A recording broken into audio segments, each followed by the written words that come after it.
네, 소개받은 건국대학교의 이병민입니다. 제가 조직위원장님과 친분이 있어서 이렇게 불려왔는데 이렇게 좋은 자리에 불러주셔서 너무 감사합니다. 이 오전 세션에 저희가 관광산업의 미래 그리고 기술에 대해서 얘기했고 실제적인 도시 전략으로서의 엔터테인먼트 그리고 콘텐츠에 대해서 이번 시간에 정덕현 작가님께서 굉장히 좋은 그 발표를 해주셨습니다. 제가 이 문화와 도시, 이 관광이라는 키워드를 좋아하는데 이 세 가지가 다 어울려져서 굉장히 좋은 의미를 던져주셨던 것 같습니다. 정덕현 작가님은 제가 알고 있기로 한국에서 테레비를 가장 많이 보시는 분으로 소문이 나 있거든요. 그만큼 엔터테인먼트에 이제 굉장히 전통하신 분인데 그러다 보니까 실제적이고 굉장히 좋은 사례를 말씀해 주신 것 같습니다. 그래서 라스베가스의 1조 원 단위의 숫자에 주목해 주시면 고향에서도 굉장히 많은 관심을 가지시라고 생각을 하고요. 최근에 말씀해 주셨는데 경기도의 연관 검색어 중에 우영우하고 김밥 그리고 수원 화성이 같이 나온다고 알고 있습니다. 이게 아까도 말씀해 주셨지만 그 수원 화성 인근에 우영우와 관련된 김밥집 세트가 아직 있어서 관광객들이 굉장히 몰린다고 이렇게 듣고 있거든요. 이만큼 협업이라든지 콜라보레이션이 일어나는 그런 효과들이 있는 것 같습니다. 자, 사설이 좀 길었고요. 점심시간이 지나고 약간 졸릴 수도 있는데 굉장히 흥미진진한 이야기이기 때문에 많이 경청해 주시고 좋은 의견 부탁드리도록 하겠습니다. 그래서 네 분의 훌륭한 패널 분들을 저희가 모셨습니다. 그래서 각각 전문 분야가 있으시고 그리고 또 하고 싶은 얘기들이 많으실 테니까 그러니까 시간은 넉넉합니다. 근데 또 막 얘기하다 보면 넘칠 수 있는데 제가 시간이 너무 넘치게 되면 약간 제재를 가할 수 있다는 점을 이해를 해주시고요. 아마 10분에서 한 15분 정도인데 조금 여유 있게 하셔도 괜찮을 것 같습니다. 그래서 저희가 이제 자료집에 있는 순서대로 패널 네 분 아까 소개를 드렸고요. 먼저 서울관광재단의 홍재선 팀장님 관광 콘텐츠 팀을 맡고 계십니다. 그래서 서울에서 또 이런 부분들을 경기도나 고향에 어떤 방식으로 벤치마킹 할 수 있을지 아니면 좋은 의견이 있으시면은 말씀해 주시면 좋을 것 같습니다. 부탁드리겠습니다. 예, 저는 방금 소개받은 서울관광재단의 홍재선 팀장입니다. 제가 실은 한 2년 전에 서울관광재단에서 이제 글로벌 마케팅 팀이라고 하는 팀을 맡았었는데요. 그때 이제 뭐 여러분들 아시는 분들도 많이 계시겠지만 지난 한 5년 동안 BTS가 이제 서울 명예관광 홍보 대사로서 서울을 해외에 알리는데 같이 이제 많이 협력했었던 그 프로젝트를 이제 담당을 했었습니다. 조금 전에 우리 그 정덕현 평론가님이 설명을 해주셨듯이 뭐 의심할 여지 없이 BTS는 전 세계적으로 굉장히 강력한 우리의 문화전도사로서 이제 활동을 하고 있고요. 거기에 이제 이런 문화적인 부분들을 이제 저희는 어떻게 관광하고 잘 연결시킬 것인가를 고민하는 이제 사람 중에 한 사람입니다. 일례를 들면은 저희가 이제 해외 홍보 부스나 이런 거를 운영할 때도 BTS를 모델로 해서 이제 홍보 부스를 꾸밀 때 평소와는 다르게 홍보 부스에 많은 관람객들이 모이거든요. 그러니까 어느 정도냐면 제일 심했을 때는 이제 저희가 지금 킨텍스에 있지만 전시장에 줄을 서다 못해 이제 전시장 바깥에까지 줄이 이어지기도 하고요. 그 많은 이제 관람객들이 갑자기 몰리면서 뭐 현지 경찰이 출동해서 뭐 질서를 만들어주거나 이런 일들이 사실은 많이 발생을 했습니다.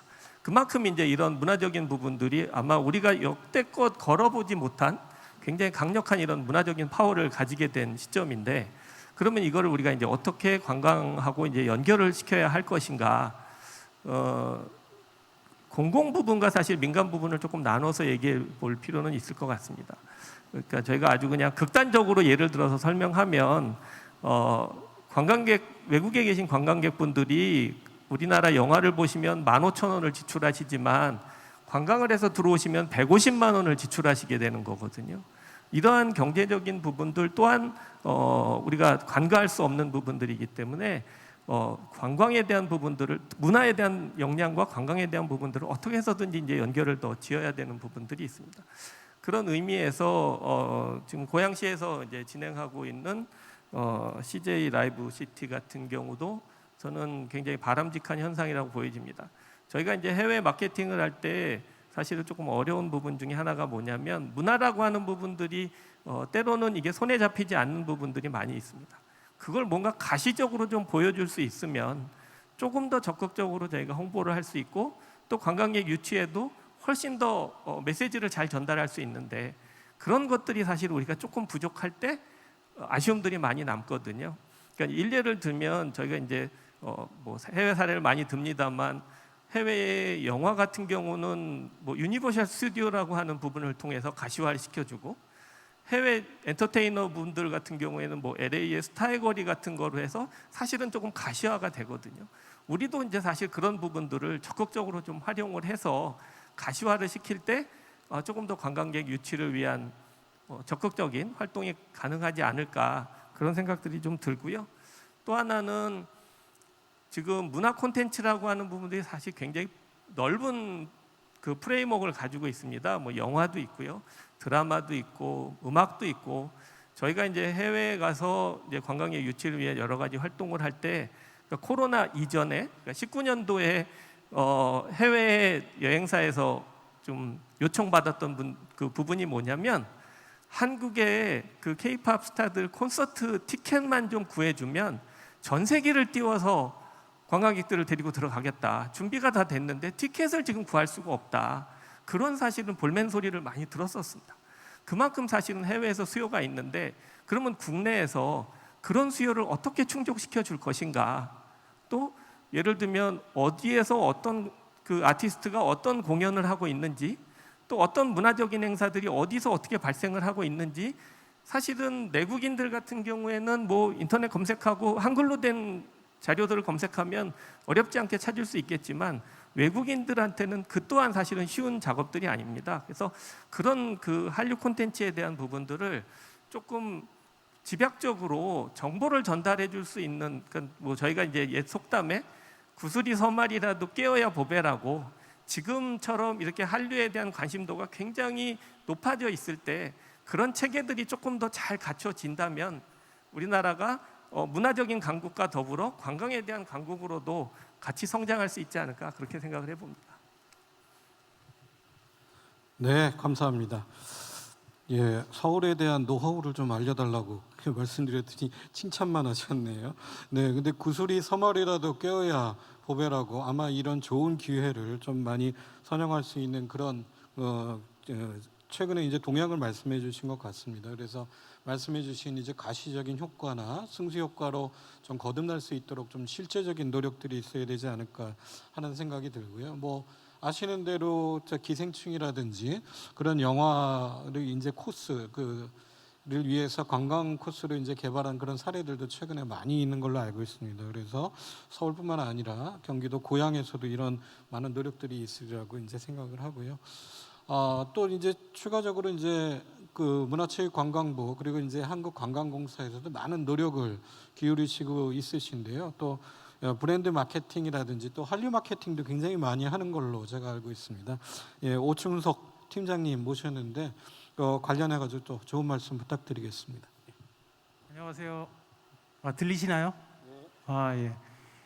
저는 2020년에 봄내려 온다 영상, 2021년에 서산 머드맥스 영상, 힙합미니 영상을 만들어 총괄 제작한 한국관광공사의 오충섭 팀장이라고 합니다. 감사합니다. 사실 제가 그 도쿄지사 그다음에 스페인 마드리드에 있는 UNWTO 파견도 갔다 오고, 그러니까 최근 한 9년간은 한류 관광팀에도 있었고 컨벤션 팀장도 했었고 브랜드도 해서 사실은 이 도시 마케팅, 데스티네이션 마케팅에 대한 관심이 되게 많아요. 그래서 제가 사실은 2020년대 범 내려온다 영상 등 6개 만든 거는 사실은 후킹 영상이었거든요. 바이럴을 시켜서 우리 유튜브 사이트에 오게 하려는 영상이었고, 2021년도에 서산 머드맥스 영상은 로컬 브랜딩 영상이었거든요. 혹시 보신 분도 있겠지만 그 2700년대가 되면 서울의 마지막 시민이 태어난다고 해요. 그래서 서울의 마지막 시민이 태어난다는 거는 그 전에 지방은 다 사라진다는 거거든요. 그래서 뭔가 지역이 뭔가 답답하다스럽다라는 브랜딩이 안 되면 살아남을 수 없다고 생각해요. 작년에 제가 만들었던 서산 머드맥스나 순천도 라이프 스타일을 그렸는데 그게 그 네이밍이 안 되면 무조건 사라지겠거든요. 요즘 대학도 그렇고 도시도 그렇고 사라질 수밖에 없거든요. 일본의 사례도 그렇듯이 여러 사례가 가르쳐주고 있거든요. 제가 생각하는 그 이 로컬 브랜딩의 사례는 지금 고양시에 초청을 받았는데 고양시가 지금 한쪽에 왼쪽엔 킨텍스 오른쪽에는 CJ 라이브 시티로 해서 굉장히 큰 무기를 지녔는데 이 즈음에서 뭔가 로컬 브랜딩을 강화해야 되지 않을까라는 차원에서 말씀입니다. 제가 생각하는 이 로컬 브랜딩의 그 생각하는 이상향은 포틀랜드예요. 미국의 포틀랜드는 미국의 중소도시예요. 거기는 특정한 랜드마크나 무슨 저기가 없어요. 그 스팟이 유명한 게 없어요. 그런데도 불구하고 굉장히 핫한 라이프 스타일이 도시가 됐어요. 그 도시는 킴포크라는 잡지가 있어서 그게 핫했는데 벨기에로 본사가 이사 갔는데 아직도 핫해요.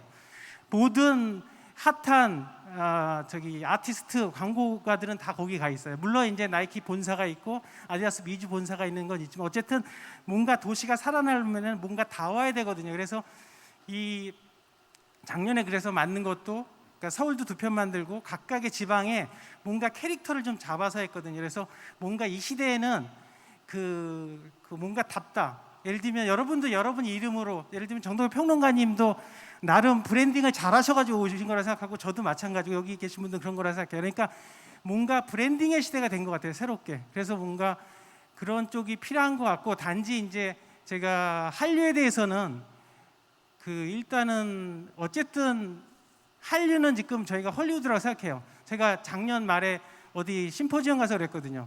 저는 BTS가 쓰는 한글을 쓰는 모국어를 쓰는 사람과 같이 소통할 수 있어서 너무 기분이 좋다. 그리고 되게 자랑스럽다고 얘기한 적이 있거든요. 그런데 단지 이제 한류가 그러니까 그 일본류, 인류나 홍콩류처럼 되지 않으려면 그러니까 갈라파고스라는 그런 자기 것만 해도 안 돼요. 그렇다고 너무 외국 것만 따라가도 안 된다고 생각해요. 요즘 뭐 K-팝에 뿌린 요즘 어떤 분들은 그러더라고요. 그 유로파 아니냐? K-팝은 그래서 K자 없애야 되는 거 아니냐?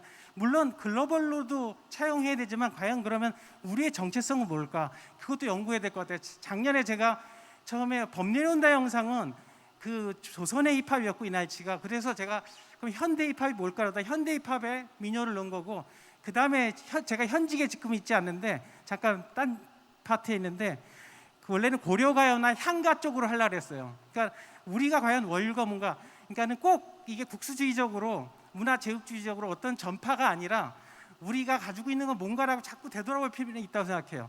그러니까 문화적 보편성도 글로파나 유로파로 차용하면서도 우리가 과연 가진 게 뭔가 우리 다음이 한국 다음이 뭔가도 계속 생각해야 될 것 같아요. 그래서 참 어려운 분야인 것 같아요.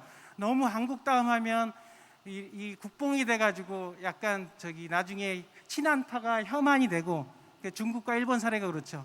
그렇듯이 뭔가 그러면서도 우리 다음도 있어야 되고 그 다음에 약간 글로벌 어떤 그 보편성이나 어떤 다양성도 계속 유지해야 되기 때문에 굉장히 어려운 분야 같아요. 그리고 이번에 고양시가 이런 좋은 기회 계속 한 6년 7년째 열고 계신데 계속 이어나가서 뭔가 CJ 라이브 시티가 될 때 뭔가 이 한류도 연계하면서 고향도 예전에 고향 좀 하다가 요즘 약간 뜸한 것 같아요. 그래서 뭔가 다시 한번 그 즈음에서 고향 브랜딩이 되는 뭔가 했으면 좋겠습니다. 이상입니다.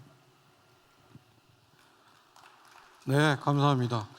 예, 더 많이 얘기해 주셔도 되는데 이렇게 간단히 얘기해 주시는데 굉장히 중요한 말씀을 많이 해주신 것 같습니다. 그래서 저는 그 범 내려온다 이걸 보고 이걸 도대체 어떤 사람이 만들었을까 궁금했는데 팀장님을 여기서 직접 뵐 수 있어서 좋은 것 같습니다. 그래서 서산 매드맥스를 보면서는 저는 충격이었거든요. 그러니까 소위 죄송한 말씀입니다만 관이 갖고 있는 그런 이제 행태가 있는데 이런 부분들에 있어서 이제 굉장히 많이 우리가 콘텐츠적으로든 이제 보편적으로 실력이 높아졌다라고 이렇게 생각을 할 수 있을 것 같습니다. 얼마 전에 그 충주가 또 홍보로 굉장히 유명하잖아요. B급 감성이나 그 관련된 공무원분을 만나봤는데 굉장히 적극적으로 또 행정에서도 그런 일들을 하시더라고요. 그래서 포틀랜드나 로컬 브랜드에 대해서도 강조를 하셨고 최근에 뭐 포틀랜드는 커피나 힙스터들로 굉장히 유명하죠. 그래서 고양 캐릭터를 조금 더 다이나믹하게 만들어 주면 좋겠다라고 이제 제언도 해주신 것 같습니다. 보편성과 다양성에 대한 문제, 이 문제는 뭐 외국 연사분들도 많이 오셨으니까 저희가 세계와 함께 저희 것을 또 잘 지키고 연관하는 그런 작업들이 필요하지 않을까 이렇게 생각을 합니다. 또 뭐 학술이나 연구에서도 이게 연구가 굉장히 많이 되고 있는 것 같은데요. 경희대학교 그 관광산업연구원에 계시죠. 그래서 컨벤션과 전시 전략에 대해서 또 많이 연구를 하고 계시는데요. 최아연 연구원님께 말씀 부탁드리겠습니다. 있는 건가요? 네, 안녕하십니까. 저는 경희대학교 연구원 최아연이라고 합니다. 저는 장 평론가님과 마찬가지로 고양시 시민이기도 합니다. 그래서 한류월드의 존재에 대해서 익히 인식을 하고 있었는데 오랜 시간 동안 관련된 부지가 활성화되지 못해서 좀 아쉬움이 컸었습니다. 근데 CJ를 중심으로 좀 다시 부흥하고 있는 이 상황, 그리고 한류가 전 세계적으로 확산되고 있는 이 상황에 오늘과 같은 논의를 하는 것은 굉장히 큰 의미가 있다고 생각을 합니다. 그래서 평론가님께서 발표하신 내용 중에 두 가지 핵심을 좀 고양시에 맞추어 간추려 보면, 고양시가 K 컨텐츠 컨트롤 타워로서 어느 정도 잠재력을 가지고 있느냐, 그리고 K 컨텐츠가 고양시에 어떠한 경제적 파급 효과, 사회적 파급 효과를 가지고 올 수 있느냐, 이 두 가지가 굉장히 중요할 것이라고 생각을 합니다. 그리고 저뿐만 아니라 굉장히 많은 전문가분들께서 이를 긍정적으로 평가하실 거라고 생각을 하는데, 그 이유 중 하나는 바로 한류 현상이 가지고 있는 특성과 고양시가 이제 준비하고 있는 방향성이 굉장히 많은 공통점과 어떤 부합점이 존재하기 때문이라고 생각을 합니다. 예를 들면 한류 현상은 전형적인 민간 중심 방식으로 발전하는 현상입니다. 그래서 바텀업 현상이라고 이야기를 하기도 하고, 지금 자율 경쟁과 민간의 어떤 자율성, 이것을 양분으로 성장을 하고 있는데, 고양시가 준비하는 방향성을 살펴보면 CJ라는 전문 기업을 연관시켜서 이제 준비를 하고 있습니다. 이것은 단순히 대기업을 연계했다는 측면의 의미를 넘어서 CJ가 기존에 가지고 있었던 K 컨텐츠 관련 전문성과 노하우를 고양시에 그대로 적용하겠다는 의미가 됩니다.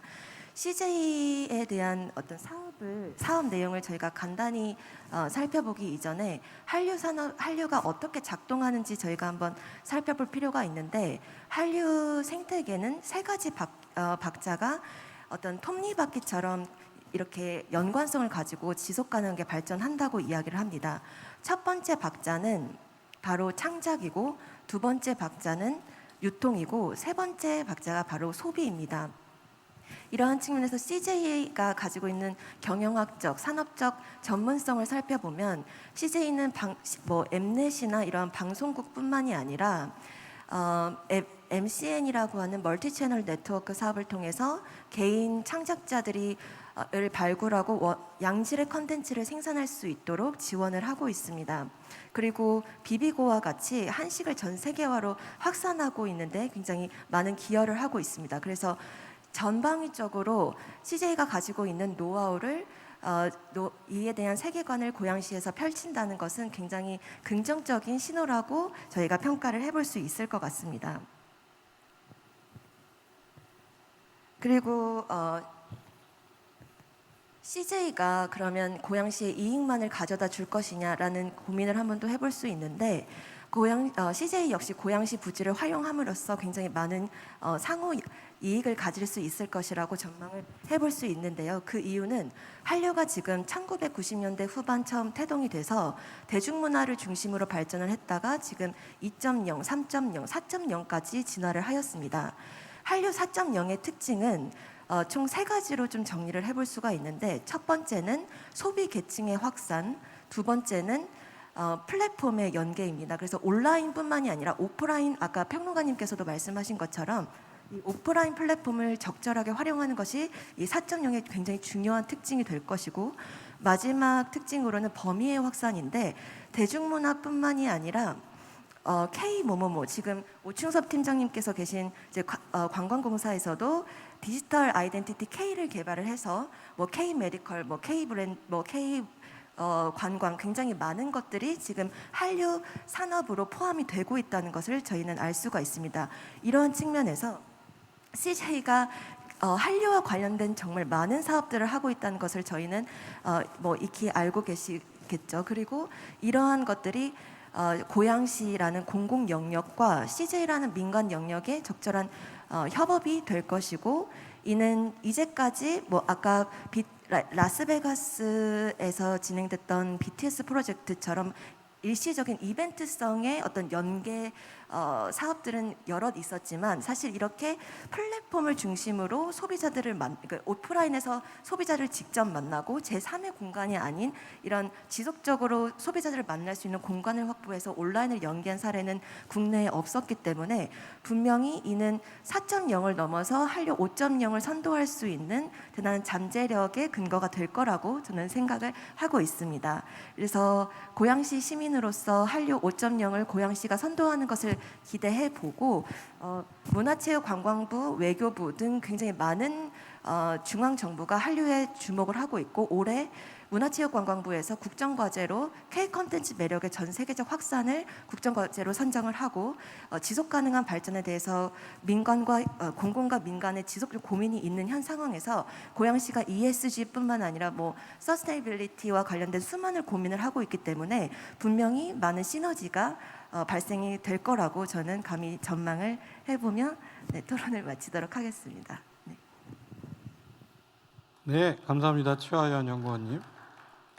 예, 한류 4.0에 이어서 이제 5.0까지 얘기하셨는데 장관님이 와셔서 좀 이야기를 들으셨어야 될 것 같은데, 공공과 민간의 협력 그리고 CJ 라이브 시티의 이제 가치 사슬 관계죠. 그러니까 창작과 유통과 소비 관계에 있어서 하나의 가능성이 굉장히 크다. 그리고 오프라인과 온라인을 연계하는 이제 메타버스 시대에 아마 그런 특징인 것 같습니다.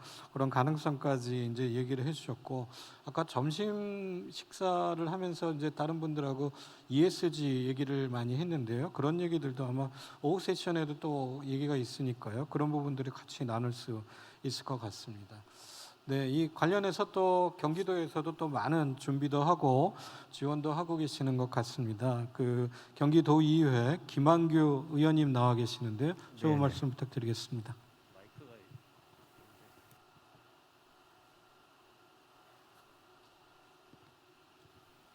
예, 자동으로 켜질 것 같은데 한번 말씀해. 예, 됩니다. 네, 안녕하세요. 경기도의 의원 김한규입니다. 매도 먼저 맞아야 되는데 이렇게 늦게 맞으니까 참 이게 곤란한 사항들이 많네요. 준비해놨던 사항들이 다 이게 막 뭉쳐가지고 일단 비빔밥처럼 이렇게 잘 말씀을 드리도록 하겠습니다. 제가 이 의원으로서 여기에 참여하는 게 맞냐라고 질문을 던졌더니만은 우리 담당자가 하는 이야기가, 의원님께서는 경제노동 상임위 위원장 아니십니까? 우리 고양시의 경제를 위하고 우리 경기도의 경제를 위한다면 꼭 참석하셔서 좋은 말씀 전해주셨으면 한다라고 이야기하더라고요. 그래서 참석했고, 그리고 이 자리에서 아레나가 갖춰진 CJ 라이브 시티에 대한 좀 비판도 좀 하고, 그리고 경기도나 우리 고양시가 해야지 될 일을 또 안 하고 있는 거에 대해서 또 시의원으로서 또 비판을 좀 하도록 하겠습니다. 그 CJ 라이브 시티가 지금 발표되면서 한 7, 8년 전부터 계속 앞에서 우리 발표하셨던 분들이 이야기했던 것들을 계속 발표했죠.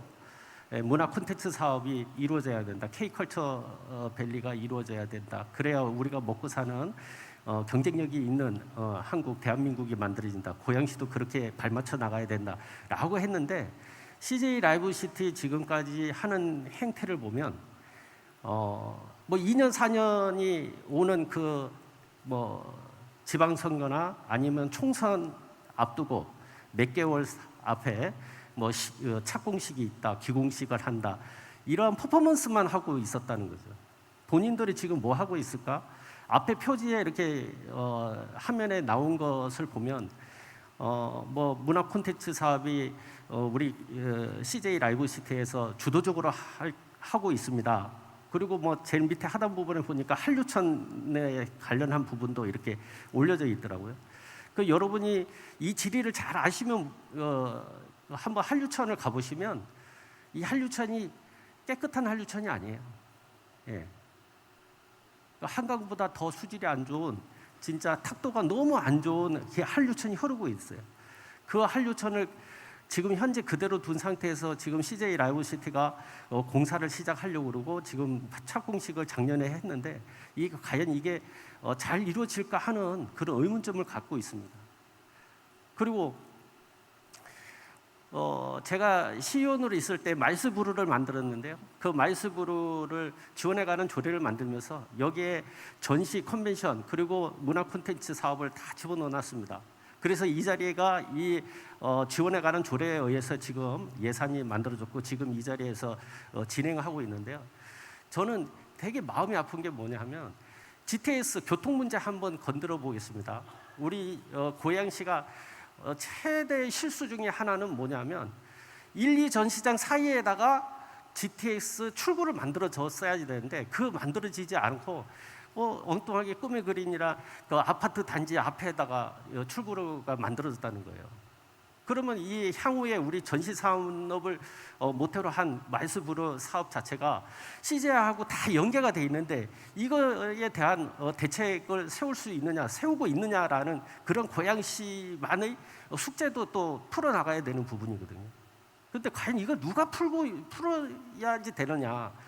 지금 현재 당선된 이동환 시장이 풀 수 있을까? 풀어야 되겠죠. 그래서 경기도가 앞장서야 되고 경기도와 같이 협업하는 그런 시스템이 갖춰져야 됩니다. 여러분, 이거 CJ 라이브 시티의 옆에 주위에 뭐가 있을까요? 방송영상단지 그리고 테크노밸리가 만들어지고 있습니다. 근데 지금 경기도에서 그 토목공사만 하고 있지 아무것도 안 하고 있어요. 영상단지 안에 뭐가 들어갈지도 아는 콘텐츠도 없는 상태고 테크노밸리에 기업 유치라는 그런 명목만 세워져 있지 여기에 어떤 기업이 들어가는지도 이거 표출되어 있지도 않습니다. 저는 시기라고 합니다. 시기가 CJ 라이브 시티가 만들어지는 거는 좋다 이거예요. 언제 만들어지고 언제 운영을 할 것이냐가 제일 중요하다고 저는 봅니다. 이 시기를 놓치면 안 됩니다. 8년 동안 머물러 있었고 8년 동안 아무것도 안 하고 있는 고양시, 경기도 그리고 CJ 라이브 시티 반성해야 된다고 저는 봅니다. 제가 도의회 활동을 하면서 그리고 경제 노동 위원장 활동을 하면서 2년이라는 그 기간 동안에 최대한 CJ 라이브 시티가 성공리에 추진이 되고 그리고 그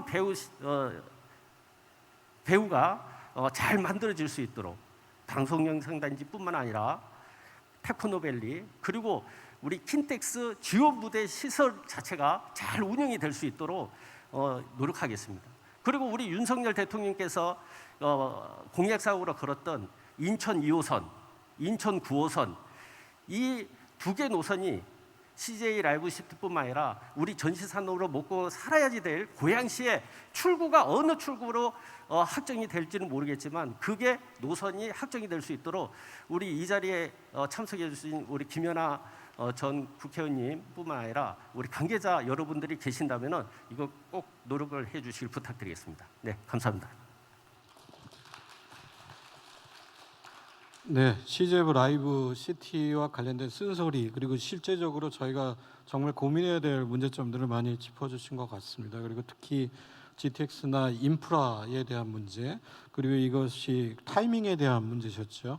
그래서 이게 실기하지 않도록 이런 문제들을 잘 저희가 고민했으면 좋겠다라고 콘텐츠를 중심으로 해서 이런 부분들을 고민했으면 좋겠다는 아주 중요한 그 고언을 말씀해 주신 것 같습니다. 네, 시간이 조금 여유가 있어서 혹시 플로어에서 질의사항이나 뭐 코멘트 뭐 이런 게 있으면은 혹시 알려주시면 좋을 것 같습니다. 근데 워낙 좋은 말씀들을 앞에서 해주셔서 매를 뒤에 맞으면 좀 그렇긴 하지만 혹시 있으실까요? 네, 저희에게 더 많은 기회를 주시는 것 같습니다. 그러면은 네, 먼저 말씀해 주실까요? 아니면은 평론가님 먼저 말씀 듣고 한 번씩 더 기회를 드리도록 하겠습니다. 네. 뭐 발표 자료에서 거의 다 얘기는 많이 했는데 저는 경험적으로 이 컨텐츠 관련된 일들을 아까 지금 좌장님이 말씀하신 것처럼 이 TV를 거의 매일 껴안고 다니면서 들여다보고 영화도 마찬가지고 K-팝 관련된 행사들도 빼놓지 않고 참석하면서 이 경험을 굉장히 많이 해봤습니다. 근데 실질적으로 도시가 변화하는 것도 실제 본 적이 있어요. 과거에 신안군에 가면 이 증도라고 아주 작은 도시가 작은 섬이 있습니다. 이게 지금은 좀 달라졌는데 그 당시에는 아예 섬 자체가 연육교 자체가 연결 안 돼 있어서 완전 고립된 지역이었고 하나도 개발 안 된 어떤 지역이었어요. 근데 그때 당시에 드라마 한 편이 그 도시를 바꿨어요. 고맙습니다라는 드라마가 나와서 그 드라마가 전체적으로 갖고 있는 주제 의식 자체가 그런 거였어요. 이 도시에서 굉장히 지친 어떤 사람들이 그런 작은 마을 섬에 들어가서 물론 그 안에서도 굉장히 어려움을 많이 겪지만 그 안에서 뭔가 인간적인 것들을 겪으면서 좀 편안하게 이게 나올 수 있는 이게 약간 힐링에 대한 얘기들이 많이 담겨져 있어서 굉장히 그 사람들한테 많은 감동을 줬는데 그 이후에 이제 그 증도가 개발되기 시작했거든요. 근데 개발이라는 표현이 여기서 좀 굉장히 뭐 개발됐다는 얘기가 아니라 외부인들이 많이 찾아가기 시작했죠. 그래서 궁극적으로 지금은 연육교가 생겼고 다리가 생겼고 그 도시 자체가 지금은 슬로우 시티라는 개념으로 섬 자체의 개념이 바뀌었어요. 그래서 많은 분들이 지친 분들이 거기 와서 좀 쉬는 공간으로 지금 개념이 생긴 거거든요. 이게 저는 그런 경험을 보면서 생각을 해요. 콘텐츠가 굉장히 이벤트적으로 만들어진 거겠죠. 증도를 선택한 것도 굉장히 특이한 선택이었을 거고 작가가 선택을 한 부분에서. 근데 그게 뭔가 성과를 냈을 때 그 이후에 그런 이미지들, 그러니까 드라마가 갖고 있는 이미지와 공간의 이미지가 다 같이 어우러지면서 도시에 대한 이미지를 완전히 포지셔닝을 바꿀 수 있다. 그 다음에 그것이 어떤 컨셉이 돼서 도시를 완전히 재생시킬 수 있는 어떤 힘을 또 발휘할 수 있다. 이런 생각을 해요. 근데 여기에는 아까 의원님이 말씀하신 것처럼 컨텐츠만 잘 나간다고 되는 문제도 아니고 이게 도시가 같이 연계해서 굉장히 긴밀하게 움직여야 시너지가 나는 거라고 볼 수 있어요. 고양시도 기회가 굉장히 많이 있었습니다. 사실 저 고양시에서 드라마 제작한 것도 실제로 많이 봤었거든요. 고양시가 지금 여기가 600년 역사를 갖고 있는 고장이잖아요. 근데 예전에 장옥정이라는 드라마를 여기서 했었어요. 장옥정이라는 인물이 여기 인물이고 그리고 그게 시대성도 굉장히 잘 맞는 어떤 콘텐츠였다고 저는 생각을 하거든요. 굉장히 여성으로서 그 다음에 어떤 개인의 사극 안에서 사실 개인을 다루는 게 좀 새로운 트렌드긴 한데 그런 것들이 글로벌하게도 굉장히 보편성을 갖고 있는 주제이기도 합니다. 이제 그런 것들이 자기가 어느 정도 주목을 받았을 때 그게 도시와 고양시와 연계돼서 어떤 시너지를 냈는가를 생각을 해보면 사실은 고양시에서는 실질적으로 같이 움직이는 게 별로 없다는 거예요. 사람들이 그걸 보고 아 저게 고양시에 뭔가 연관된 어떤 콘텐츠였나 이런 인식 자체를 잘 못한 부분들이 실제로 있었다는 거죠. 그래서 사실은 콘텐츠들이 이 안에서 생산이 되고 그 생산된 콘텐츠가 그냥 나오는 게 아니라 이 고양시와 관련된 어떤 이미지와 아니면 아까 ESG든 어떤 가치를 갖고 있던 이런 것과 연결돼서 뭔가 성공을 거둔다면 그것이 도시에 대한 굉장히 좋은 포지셔닝이 될 거고 그 다음에 굉장히 좋은 이미지를 만들어줄 거라고 생각하고 그거를 긴밀하게 실질적으로 비즈니스로 연결을 해야 그래야지 실제로 변한다. 이게 저는 비즈니스가 되게 중요하다고 생각해요. 오히려 가치도 중요하지만 이거를 현실적으로 만드는 건 많은 실제로 들어와서 일을 하는 돈을 쓰고 거기에서 소비가 일어나고 하는 이 비즈니스가 이루어져야 실제로 변화한다고 생각하거든요. 그래서 그런 것들이 같이 연결돼서 이루어지는 어떤 변화들 이런 것들을 통해서 고양시가 변화할 수 있지 않을까 하는 생각을 합니다. 네, 아까는 굉장히 칭찬만 하시더니 이제 뒤쪽으로 하니까 흥미진진하게 얘기가 나옵니다. 장옥정까지 나왔습니다. 네, 그러면은 더 추가해서 더 좋은 말씀 부탁드리겠습니다. 홍재선 팀장님 아까 하신 말씀 있으신데. 지금 의원님 말씀 주시고 우리 평론가님 말씀 주셨던 부분들에 조금 연장선에서 한 가지만 더 말씀드리고 싶은 게 있습니다. 우선은 우리가 지금 그 데스티네이션 컴페티스니스라는 그 주제를 가지고 아마 이 포럼이 개최되고 있는데, 그러니까 우리가 고양시를 어떻게 관광 목적지로 만들 것인가에 대한 고민이 좀 필요한데 사실은 그 문화라는 것도 일종의 이런 유행성을 좀 가지고 있거든요. 근데 지금 어떻게 보면은 한류가 앞서 말씀드렸던 것처럼 역사 이래로 이만큼 우리나라의 문화가 세계의 관심을 받은 적이 없었는데 이러한 좋은 기회를 어떻게 우리가 활용을 할 것인가. 뭐 먼저 말씀드린 것처럼 공공에서의 준비해야 될 부분도 있고 민간 영역에서 준비해야 될 부분도 있는데 예전에 저희가 그 해외 관광 관련된 논문집 ATR이라는 논문집에서 봤던 논문 중에 조금 인상 깊게 본 논문이 그 목적지로 관광객들이 목적지를 어떻게 선택하는가라는 부분이었어요. 그 데스티네이션 초이스 모델이라고 하는 모델이 있었는데 뭐 쉽게 말씀드리면 관광객은 목적지를 선택하기 위해서 두 가지 단계를 거쳐서 목적지를 선택하는데 첫 번째는 좋은 정보를 가지고 후보지를 선택을 하고 그 후보지 중에서 두 번째 단계에서는 안 좋은 정보를 떨어뜨려서 남은 게 이제 최종 목적지가 된다. 요약하면 그런 부분들인데 지금 우리가 뭐 BTS를 포함해서 여러 가지 뭐 영화, 드라마, 한류에 관련된 정보들이 해외에 굉장히 많이 펼쳐져 있는 지금 상황에서는 그 1차에 목적지 선택 후보군에 뭐 서울도 들어가고 대한민국도 들어가고 뭐 그중에 이제 고양시도 들어가게 될 것이고요. 그 환경이 지금 조성이 되어 있다라고 저는 보고 있습니다. 그럼 두 번째 단계에서 우리 관광객들이 좀 불편해하는 요소들을 어떻게 좀 저감시킬 것인가. 그래야 최종적인 목적지가 되니까 거기에는 항공편도 있을 것이고 뭐 그다음에 치안에 대한 문제, 최근에는 뭐 코로나 때문에 안전에 대한 문제, 여러 가지 문제점들이 관광객들이 이제 걱정하는 부분들이 있는데 사실은 그 부분은 민간 영역보다는 사실 공공의 영역에서 홍보도 좀 더 해야 될 필요성이 있고 또 사회적 인프라를 조금 더 갖춰줘야 될 필요성이 있다라고 봅니다. 1단계에서 홍보하는 것은 사실은 많은 문화기업들이 해외에 열심히 나가서 홍보를 많이 해주고 계세요. 그러면 그 부분들은 지금 사실은 민간 영역에서 공공이 사실 뭐 지원을 했건 지원하지 않았건 열심히 활동을 하시면서 세계적으로 한류를 많이 알리고 계시고 그러면 두 번째는 관광 입장에서 볼 때 그 해외에 있는 분들이 관광객으로서 이제 입국하기 위한 여러 가지 제반 억제 요인들을 풀어줄 수 있을 만한 부분들의 노력들이 좀 필요하지 않을까. 그리고 거기에는 뭐 고양시를 포함해서 뭐 경기도도 그렇고 뭐 고양시 CVB도 아마 최전선에 떠서 열심히 노력을 하셔야 될 것이고요. 그래서 그런 부분들의 이제 역할 부분들을 조금 더 하신다면 조금 더 개별적인 부분들에 있어서 솔루션이 나오지 않을까 이렇게 생각을 합니다. 네, 굉장히 실질적이고 중요한 말씀을 해주신 것 같습니다. 결국은 관광객들이 의사결정을 할 때 불편을 최소화할 수 있는 그런 전략들이나 이제 서비스, 정책 서비스를 또 하는 것이 굉장히 중요하다는 말씀인 것 같고요. 그래서 이 데스티네이션 초이스 모델까지 논문까지 나왔습니다.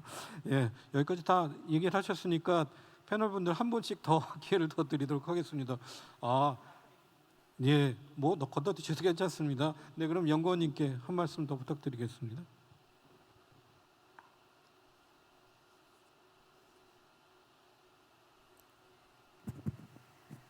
네. 좋은 말씀을 정말 많이 해주셨는데 저도 조금만 더 부연으로 말씀을 드리면 한류가 4.0까지 진화한 데는 디지털 르네상스가 주요한 배경이 되었는데 아이러니하게도 온라인이 오프라인을 대체할 수 있는가라는 질문이 끊임없이 나오고 있고 온라인과 오프라인의 연계 그리고 오프라인의 중요성이 한류 산업에서도 점점 더 중요하게 인식이 되고 있는 것 같습니다. 그래서 지금 4.0이 2020년부터 시작이 됐는데 코로나를 배경으로 굉장히 뭐 여행에 대한 욕구도 억제가 됐었고 이게 터지는 어떤 그러한 분명 사회적 현상도 있을 테지만 이와 더불어 한류를 지속 가능하게 하기 위해서 지역을 연계하고자 하는 움직임이 굉장히 많은 것으로 저는 알고 있습니다. 그래서 고양시도 그 중에 하나로 도시를 연계해서 실제 CJ의 컨텐츠나 이런 부분을 오프라인에 연계하여 아까 이제 팀장님께서 이론도 말씀을 해주셨는데 하이는 길모어가 이야기한 체험 경제를 사실 제일 잘 효과적으로 이제 보여줄 수 있는 것이 어떻게 보면 CJ 라이브 시티라고 보여질 수도 있는 것 같습니다. 그래서 제가 박사학위 논문을 작년 8월에 한류 관련해서 작성을 했었는데 그때 CJ 라이브 시티 준비를 하시는 전문가님과 인터뷰를 하면서 CJ가 추구하는 것은 한류와 CJ의 세계관을 담은 한류 테마파크다라는 이야기를 했었습니다.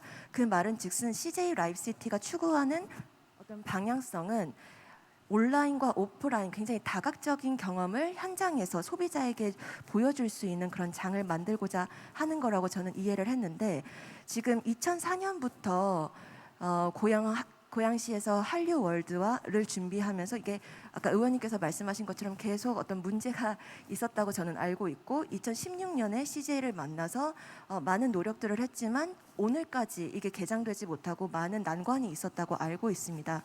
그래서 지금 컨텐츠나 자산이나 어떤 민간적인 영역은 많은 준비가 그래도 지속적으로 이루어지고 있을 것이고 행정적인 그리고 민간 협력의 어떤 효율적인 숙제를 저희가 잘 해결할 필요가 있다고 생각합니다. 이에 대해서 이제 의원님께 말씀 여쭙고자 합니다.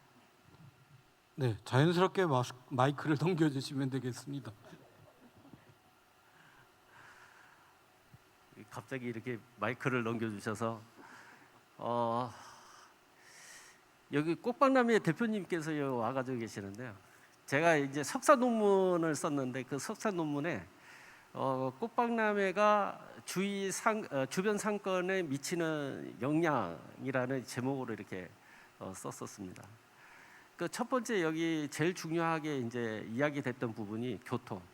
찾아오기 너무 힘들고 걷기도 너무 쉽지 않다. 그 대중교통편을 좀 결과적으로는 대중교통편을 이용을 하자라는 부분인데 그런 부분을 누가 만들어야 되냐? 이 고양시가 만들어야 된다라는 부분 좀 강조하고 싶고요. 그리고 두 번째는 뭐냐면 머물러야지 될 시간들을 많이 갖게끔 해줘야 된다라는 거죠. 예. 그 꽃박람회 와서 꽃만 보는 게 아니고 꽃을 봤으면 주위에 호수공원도 보고 또 호수공원을 봤으면 먹거리도 찾아가보고 그런 주위에 있는 상권을 이용을 하게끔 만들어야 되는데 그 만드는 역할 중에 하나가 뭐냐면 숙박이더라고요. 숙박. 예. 그 숙박 시설이 갖춰지지 않으니까 저녁 늦게라도 버스 타고 내려가거나 아니면 저녁도 안 먹고 빨리 내려가거나 예. 그런 것들이 지금 우리 고양시의 현재의 실태다.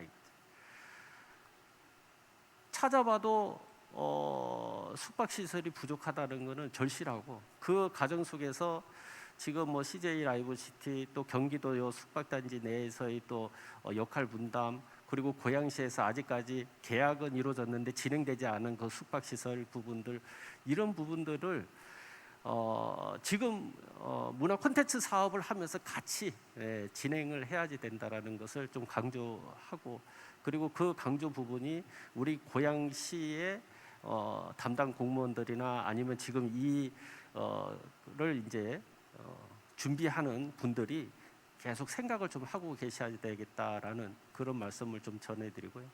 그리고 경기도에서 제가 이제 도의원이 됐으니 경기도에서 해야지 될 부분들 여러 31개 시군이 다 필요로 하겠죠. 예, 어느 시군이 이런 경기도의 도움을 받지 않겠다라는 시군이 있겠습니까? 그렇지만 이 고양시는 고양시만의 대표가 아니라 경기도의 대표, 대한민국의 대표가 됐을 때 경기도는 고양시의 무한한 애정과 무한한 후원이 될 수 있다. 이렇게 저는 보는 겁니다. 그래서 그것을 우리 고양시가 준비를 해야지 되지 않겠느냐라는 것을 강조하면서 마치도록 하겠습니다. 감사합니다. 네, 감사합니다.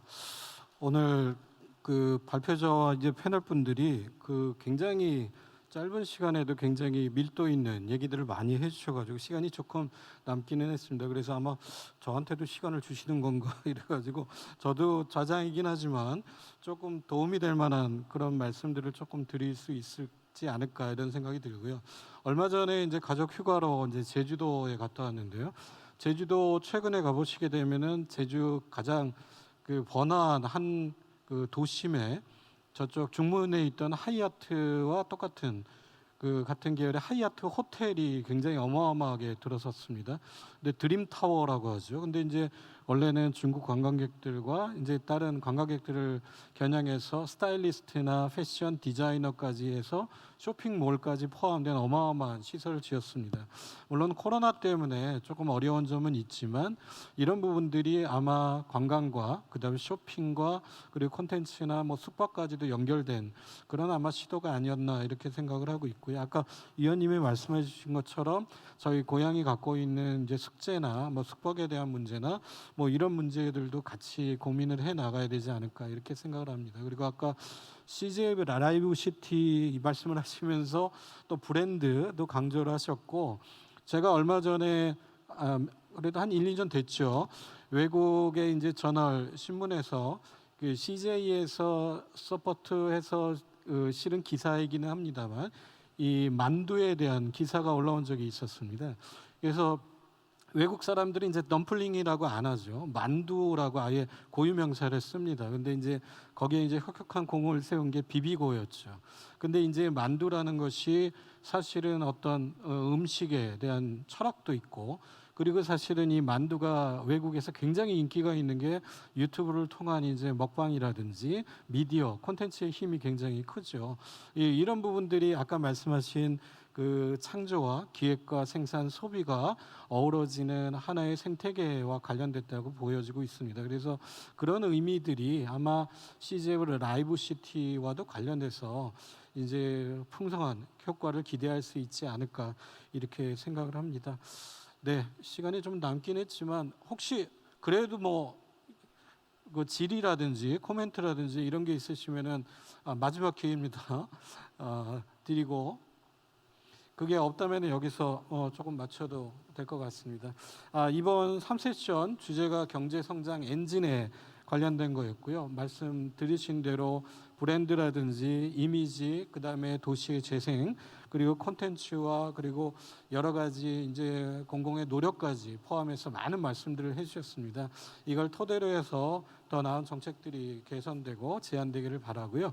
오후 세션에 아마 이 관련돼서 ESG와 더 좋은 기조 발표도 있을 것으로 기대하기 때문에 끝까지 꼭 참여를 해주셨으면 고맙겠습니다. 오늘 참여해주신 패널분들과 발표자분들께 감사의 말씀드립니다. 네, 감사합니다. 네, 고맙습니다.